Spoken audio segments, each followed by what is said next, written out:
Okay, it is Thursday, December 12th, 2024. We got some sun up there. But you can see the clouds are there. That's where the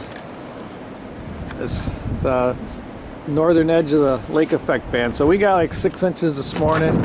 It was all slushy underneath. I shoveled it. You can see how it's all frozen. It's like 18 degrees, like 40-mile-an-hour wind. Schools are closed. So not too much snow. But that wind is pretty brutal, so we're gonna go take a walk with the snowshoes. Alright, so here's the trail. It's in pretty good shape, but take a look at some of these branches that are down here, right? Well, look, like there's no snow out. Usually if there's a heavy snow load, they'll snap, but that's not really. And there's some branches back there that had snapped, and there's not really a heavy snow load on this. It's not covered in snow. No, look, there's like no weight to it all. So I'm thinking maybe more wind damage than snow load. So, you know, it's like 40-mile-an-hour winds gusting to whatever out here. But these things came down like during the night. Cause see, it came down from over there. See how it's split off of that? It's like just twisted and torn off, and that was one of the days when there was a tornadic activity in the area. You know, I think we had like 4 tornadoes this summer, which for Buffalo is unheard of. We never get tornadoes up here. Yeah, so let's look at all this. Hey, take a look at this. We're getting some water in the pond. Yeah. Oh, and we got a deer in the background there. Probably some more around somewhere then. Yeah, so we're starting to get some water. It's probably like a 1.5 feet deep now. Yeah, take a look at this one, right?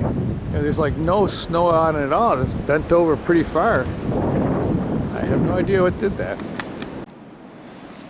Yeah, let's see. We have a friend here. Right there.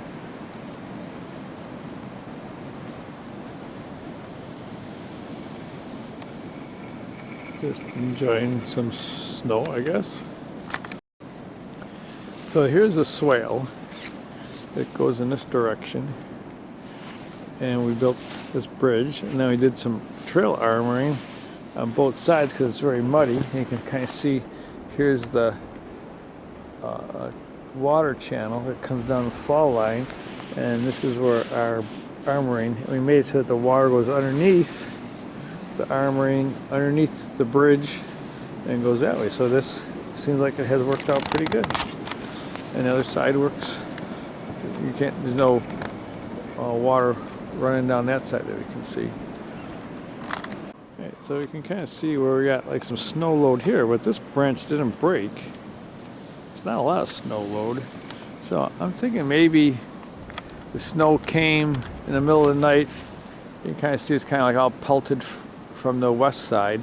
So maybe there's a snow load that built up on some of these branches, and then a strong wind came and snapped them. I don't know.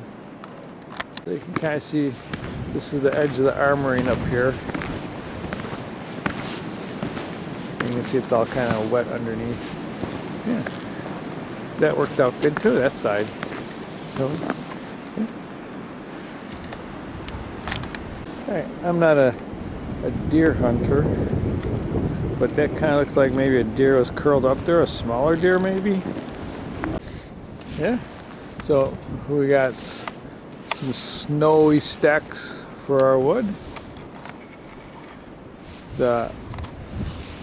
What we used is we had an old winter pool cover for a 24-foot round, so we cut it up into like 6 or 8 foot wide by whatever lengths, and then we use it to cover up our stacks for the winter. It seems to be holding up pretty good. Alright, just to point out that you see this branch here, it has some snow load on it. That branch is a very long branch, and it doesn't take much snow load for it to touch all the way to the ground. And when we see that is usually when we see all that kind of damage of those brush bending over, snapping on a trail, which this is not bent down. And none of these are. These usually all bend down. This one is especially the most sensitive. So I don't think it was a snow load that initiated all those branches breaking, because there's some snow load here, but it's not enough to move this down here. And that's traditionally when we see that kind of damage on a trail. I don't know what did it.